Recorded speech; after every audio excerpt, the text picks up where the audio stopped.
সকাল প্রায় 11টা। Army captain Ananya scooty চালিয়ে বাজারে এসেছিলেন তার অসুস্থ মায়ের জন্য ঔষধ নিতে। সে বাজারের একটি ঔষধের দোকান থেকে ঔষধ কিনে নিয়ে স্কুটি স্টার্ট দিয়ে যেই না বাজার থেকে বেরোতে যাবে, ঠিক তখনই ইন্সপেক্টর শঙ্কর সেন তার সাথে কয়েকজন সিপাহী ও পুলিশের জিপ নিয়ে হন করে বাজারে ঢুকে পড়ল আর সোজা গিয়ে অনন্যার স্কুটিতে আঘাত করল। অনন্যা স্কুটি সহ রাস্তায় পড়ে গেল। সারা বাজার তখন আতঙ্কে থমথমে। এর মধ্যেই শোনা গেল এক অহংকারী কণ্ঠস্বর, পুরো বাজার আমাদের দয়া চলে, তাও মানুষ ভদ্রতা শেখে না। ইন্সপেক্টর শঙ্কর সেন গাড়ি থেকে নেমে বলল, কি ম্যাডাম, চোখে দেখতে পান না নাকি? আমার জিপে এসেই টক্কর লাগাতে হলো। অনন্যা কিছুটা রেগে গিয়ে বলল, আমার কি দোষ? আপনার জিপি তো আমার স্কুটিকে টক্কর লাগালো, ব্যাগে আমার মায়ের ওষুধ ছিল, কত লোকসান হয়ে গেল আমার। এরপর ইন্সপেক্টর শঙ্কর ভারী কণ্ঠে বলল, ও ম্যাডাম, গলা নামিয়ে কথা বলুন। জানেন কার সঙ্গে কথা বলছেন? ইন্সপেক্টর শঙ্কর সেন নাম আমার। এই এলাকার বাতাসও আমার অনুমতি নিয়ে চলে, আর আপনি আমাকে আইন শেখাচ্ছেন? অনন্যা শান্ত অথচ দৃঢ় স্বরে জবাব দিল, আপনি আইনের পোশাক পরেছেন, গুন্ডাদের পোশাক নয়। ভুল আপনার ছিল, ক্ষমা আপনারই চাওয়া উচিত। ক্ষমা? আমি শঙ্কর সেন ক্ষমা চাইব? খুব তেজ আপনার রক্তে, তাই না? আজ আপনার সব তেজ বের করছি। শঙ্কর সেন হাত বাড়ালো অনন্যাকে আক্রমণ করতে, কিন্তু চোখের পলকে অনন্যা তার হাত মুচকে দিল। ঠিক সেই মুহূর্তেই অনন্যার মনে পড়ল বাড়িতে অসুস্থ মা একা শুয়ে আছে। এখানে যদি ঝগড়া বাড়ে তবে সে থানার চক্করে ফেসে যাবে, আর মায়ের দেখাশোনা করার কেউ থাকবে না। তাছাড়া সিভিল ড্রেসে কোনো পুলিশ অফিসারের গায়ে হাত তোলা আইনত দণ্ডনীয়, যদিও সেই পুলিশ অফিসারটি ভুল পথে থাকুক না কেন।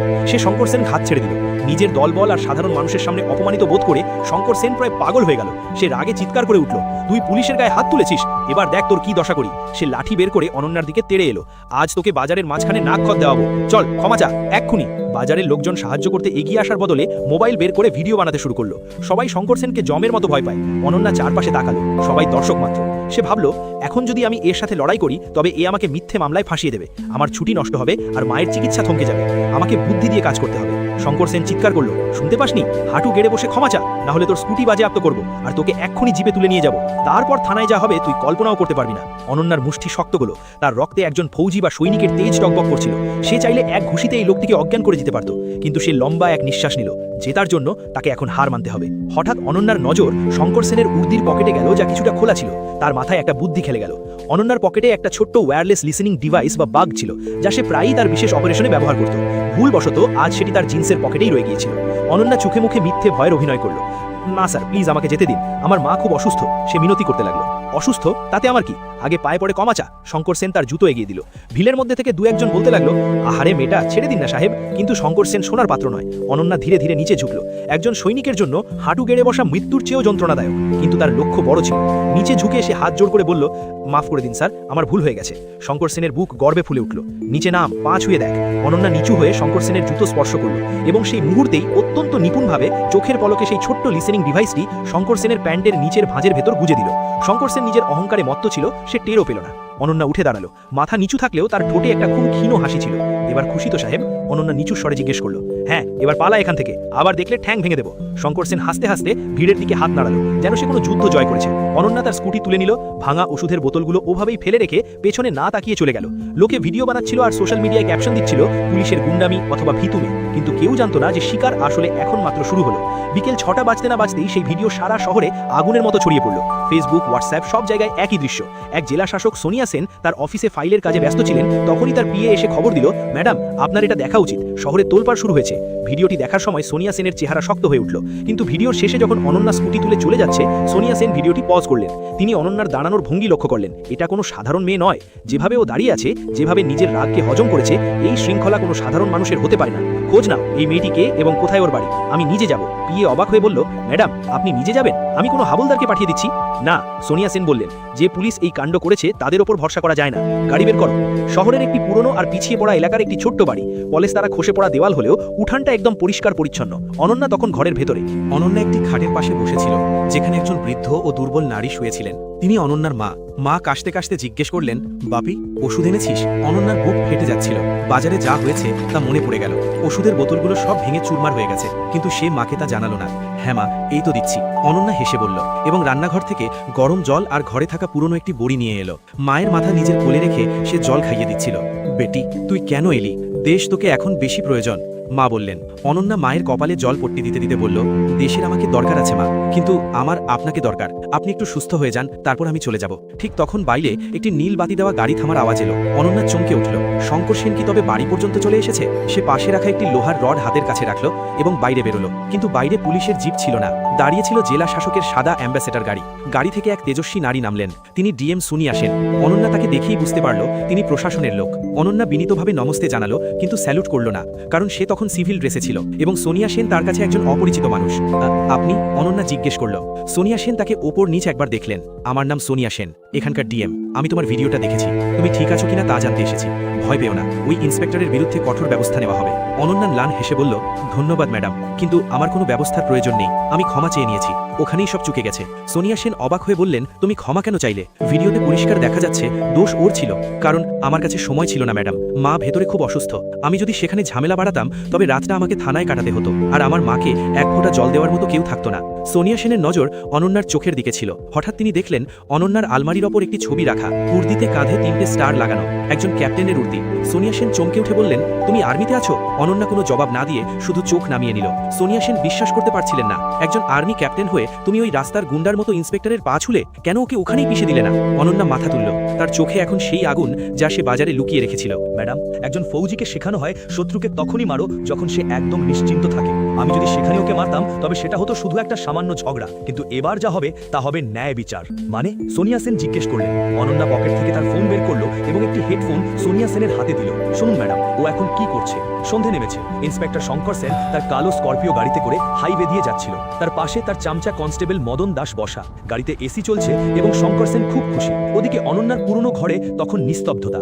অনন্যা আর ডিএম সোনিয়া সেন একটি টেবিলের সামনে বসে আছেন। টেবিলের ওপর একটি ছোট স্পিকার অনন্যার ফোনের সাথে কানেক্ট করা। স্পিকার থেকে শঙ্কর সেনের কণ্ঠস্বর ভেসে এলো, দেখলে মদন দাস, আজ ওই মেয়েটার সব তেজ কেমন করে বের করে দিলাম। শালা খুব গরম দেখাচ্ছিল। যখন বললাম স্কুটি বাজেয়াপ্ত করে থানায় পচাবো, তখন কেমন পায়ে লুটিয়ে পড়লো।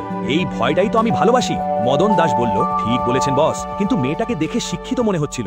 কোথাও অভিযোগ করে দেবে না তো? শঙ্কর সেন জোরে হেসে বলল, অভিযোগ? আরে পাগল নাকি? এই শহরের আইন আমার পকেটে থাকে। যে আমার বিরুদ্ধে কথা বলে আমি তার গাড়িতে গাঁজা বা ড্রাগস রেখে দিই, অথবা চুরির মিথ্যে মামলায় ফাঁসিয়ে দিই। বেচারা আদালত আর কচুরির চক্কর কাটতে কাটতে জীবন শেষ করে ফেলে। উর্দি আমার, লাঠি আমার, কার কি করার আছে? সোনিয়া সেনের মুখে তখন প্রচন্ড রাগের ছাপ। একজন পুলিশ অফিসার হয়ে সাধারণ মানুষকে ফাঁসানোর কথা বলছে সে। শঙ্কর সেন আবার বলল, শোন, আজ রাতের প্রস্তুতি নে। শহরের ওই যে নতুন ব্যবসায়ী আছে না, হরিনাথ বাবু, ওকে ভয় দেখিয়ে রেখেছি। আজ রাতে ওর গুদাম থেকে তোলাবাজির 5 লাখ টাকা আসার কথা আছে। যদিও না দেয় তবে কাল ওর দোকানে রেড মারবো আর ওকেই ভেতরে ঢুকিয়ে দেবো। উর্দির দাপটি তো আমার বিজনেস। অনন্যার রেকর্ডিং বন্ধ করলো। তার চোখে জল নয়, ছিল আগুন। ম্যাডাম, শুনেছেন তো? এটা শুধু আমার অপমানের বদলা নয়, এটা সেই সব নিরপরাধ মানুষের বদলা যাদের ও ভয় দেখিয়ে লুটেছে। ডিএম সোনিয়া সেন উঠে দাঁড়ালেন। অনেক হয়েছে, এই উর্দি পরেও ডাকাতি করছে। আজ ওর উর্দিও খুলবে আর নেশাও ছুটবে। চলো ক্যাপ্টেন, প্রস্তুতি নাও। অনন্যা আলমারি খুলল। সেখানে তার আর্মির উর্দি ঝুলনো ছিল। সে এক মুহূর্তের জন্য তার ঘুমন্ত মায়ের দিকে তাকালো এবং তারপর উর্দিটা বের করে নিল। অনন্যা যখন উর্দিটা পরছিল সে এক লম্বা নিঃশ্বাস নিল।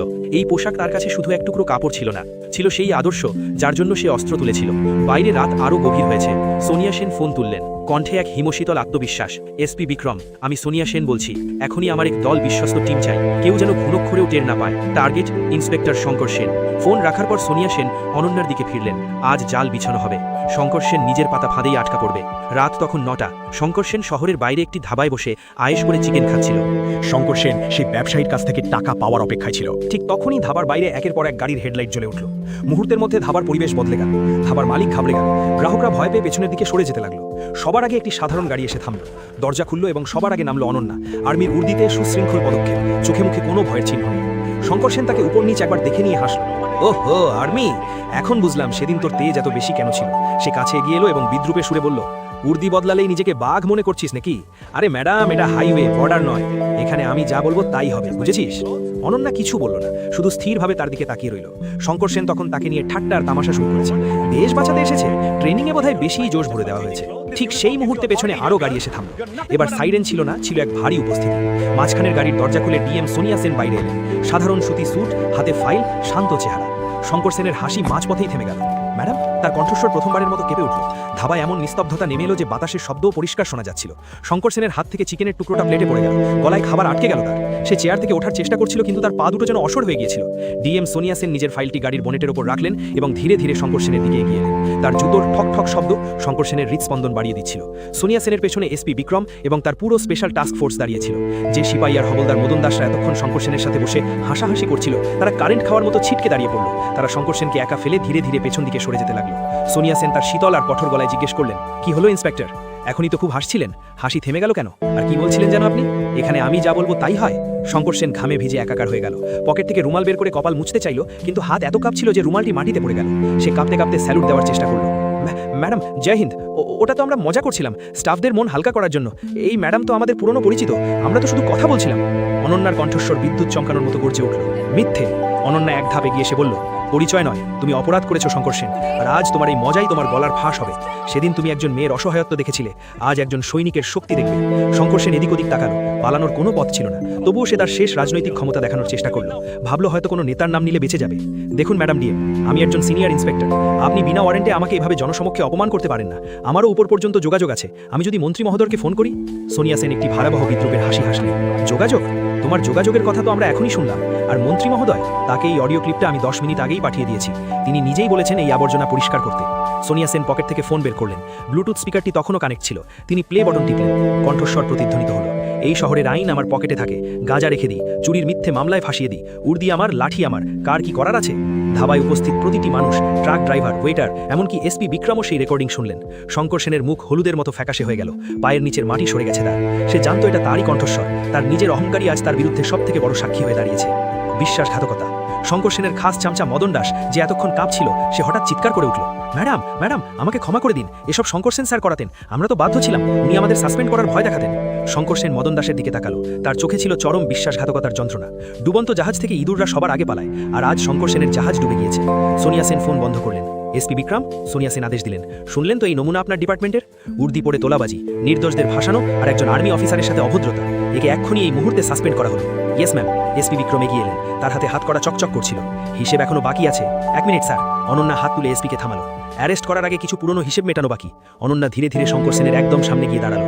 শঙ্কর সেনের চোখ তখন মাটির দিকে। অনন্যার চোখে চোখ রাখার সাহস তার ছিল না। সেদিন বলেছিলেন আমার সব তেজ বের করে দেবে? অনন্যার নিচু কিন্তু ভারী গলায় বলল, তুমি আমার মায়ের ওষুধ ভেঙেছিলে, তুমি আমাকে বাজারের মাঝখানে অপমান করেছিলে।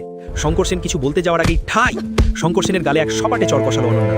চড়টা এত জোরে ছিল যে তার শব্দ অনেক দূর পর্যন্ত প্রতিধ্বনিত হলো। শঙ্কর সেন টাল সামলাতে না পেরে সেই চেয়ারের উপরেই আছড়ে পড়ল, যে চেয়ারে বসে সে একটু আগেও নিজেকে রাজা ভাবছিল। ধাবায় উপস্থিত মানুষের শরীরের লোম খাড়া হয়ে গেল। কেউ কেউ অতি আবেগে হাততালি দিতে চাইল, কিন্তু পরিবেশের গাম্ভীর্য দেখে থেমে গেল। অনন্যা শঙ্কর সেনের কলার মুঠো করে ধরল এবং এক ঝটকায় তাকে সোজা করে দাঁড় করালো। সেদিন তুমি আমাকে মাথা নোয়াতে বাধ্য করেছিলে, কারণ আমি ছিলাম একজন সৈনিক যে তার অসুস্থ মাকে বাঁচাতে চেয়েছিল। কিন্তু আজ আমি একজন সৈনিক, আর একজন সৈনিক তার উর্দির অপমান কখনো সহ্য করে না। তুমি এই খাঁকি উর্দিকে কলঙ্কিত করেছো শঙ্কর সেন। অনন্যা শঙ্কর সেনের কাঁধে থাকা স্টারগুলোর দিকে হাত বাড়ালো। এই উর্দি দেশের সেবার জন্য দেওয়া হয়, গুন্ডামির জন্য নয়। তুমি এর যোগ্য নও। এক ঝটকায় অনন্যা শঙ্কর সেনের উর্দি থেকে স্টার আর নেম প্লেট ছিঁড়ে নিল। বোতামগুলো ছিঁড়ে মাটিতে ছড়িয়ে পড়ল। এটা শুধু স্টার ছিঁড়ে নেওয়া ছিল না, এটা ছিল শঙ্কর সেনের অহংকার ধূলিসাৎ হওয়া। শঙ্কর সেন এবার পুরোপুরি ভেঙে পড়ল। সে অনুনয় বিনয় করতে লাগলো, আমাকে ক্ষমা করে দিন ম্যাডাম, ভুল হয়ে গেছে, আমার বউ বাচ্চা আছে, আমার চাকরিটা খাবেন না, আমি আপনার পায়ে ধরছি। সে অনন্যার পায়ে লুটিয়ে পড়তে চাইল, সেই একই পা যা সেদিন সে নিজের জুতোর ওপর রাখাতে চেয়েছিল। অনন্যা 2 পা পিছিয়ে গেল, তার ঘৃণা হচ্ছিল। শঙ্কর সেন, আমরা শত্রুকেও সম্মানের সাথে মারি, কিন্তু তুমি তো শত্রু হওয়ারও যোগ্য নও, তুমি শুধু একজন সাধারণ অপরাধী। অনন্যা এসপির দিকে তাকিয়ে বলল, একে নিয়ে যান স্যার, এখন এই আইনের জিম্মায়। পুলিশের হাতকড়া শঙ্কর সেনের কুবজিতে আটকে গেল, সেই লোহার হাতকড়া যা সে অন্যদের ভয় দেখানোর জন্য ব্যবহার করত। মদন দাস আর বাকি চামচাদেরও ধরে ফেলা হলো। যখন পুলিশ তাকে টেনে জিপের দিকে নিয়ে যাচ্ছিল, তখন ধাবার কর্মচারী আর ট্রাক চালকরা চিৎকার করে ভারত মাতা কি জয় স্লোগান দিতে শুরু করলো। এই চিৎকার কোনো সাধারণ মানুষের চিৎকার ছিল না, বরং অত্যাচারিত মানুষের মুক্তির আনন্দ ছিল। পুলিশের গাড়িগুলো শঙ্কর সেনকে নিয়ে সাইরেন বাজিয়ে অন্ধকারে মিলিয়ে গেল। ধাবায় এখন আবার নীরবতা, কিন্তু এই নীরবতা ভয়ের নয়, শান্তির। সোনিয়া সেন অনন্যার কাঁধে হাত রাখলেন, তার চোখে ছিল গর্ব। ওয়েল ডান ক্যাপ্টেন, আজ তুমি প্রমাণ করে দিলে যে আসল ক্ষমতা পদে নয়, বরং নিয়তে থাকে। সিস্টেমের নোংরা পরিষ্কার করতে তুমি আমাকে সাহায্য করেছো। অনন্যা মৃদু হেসে সোনিয়া সেনকে স্যালুট করলো। ধন্যবাদ ম্যাডাম, আপনি পাশে না থাকলে হয়তো এটা সম্ভব হতো না। সিস্টেমে আপনার মতো অফিসারদেরও খুব প্রয়োজন। এবার বাড়ি যাও, সোনিয়া সেন স্নেহের সাথে বললেন। তোমার মা তোমার পথ চেয়ে বসে আছেন। আর শোনো, আমার গাড়ির পেছনের সিটে দেখো শহরের সেরা হাসপাতাল থেকে আনা ওষুধগুলো রাখা আছে। প্রশাসনের পক্ষ থেকে এটি একটি ছোট্ট সাহায্য। অনন্যার চোখ ভিজে এলো। সে সোনিয়া সেনের হাত চেপে ধরল, ওষুধগুলো নিল এবং নিজের স্কুটির দিকে এগিয়ে গেল। রাত তখন 11টা। অনন্যা বাড়ি পৌঁছালো। মা জেগেই ছিলেন। দরজার দিকে অপলক তাকিয়ে অনন্যা দৌড়ে গিয়ে মাকে জড়িয়ে ধরল এবং ফুঁপিয়ে কেঁদে উঠল। যে কান্না সে বাজারে আটকে রেখেছিল, যে রাগ সে শঙ্কর সেনের সামনে চেপে রেখেছিল, সব আজ মায়ের কোলে উপচে পড়ল। কি হয়েছে বাপি, তুই উর্দিতে কেন? মা ঘাবড়ে গিয়ে জিজ্ঞেস করলেন। অনন্যা চোখের জল মুছে মাকে ওষুধ খাইয়ে দিল। কিছু না মা, আজ শুধু ডিউটি শেষ করে এলাম। এখন শহরটাও ঠিক হয়ে গেছে আর আপনিও ঠিক হয়ে যাবেন। অশুভ শক্তি যত শক্তিশালী হোক না কেন, সত্য আর শৃঙ্খলার সামনে তাকে একদিন হাঁটু গাড়তেই হয়। শঙ্কর সেনের পতন ছিল অনন্যার এক নতুন শুরু।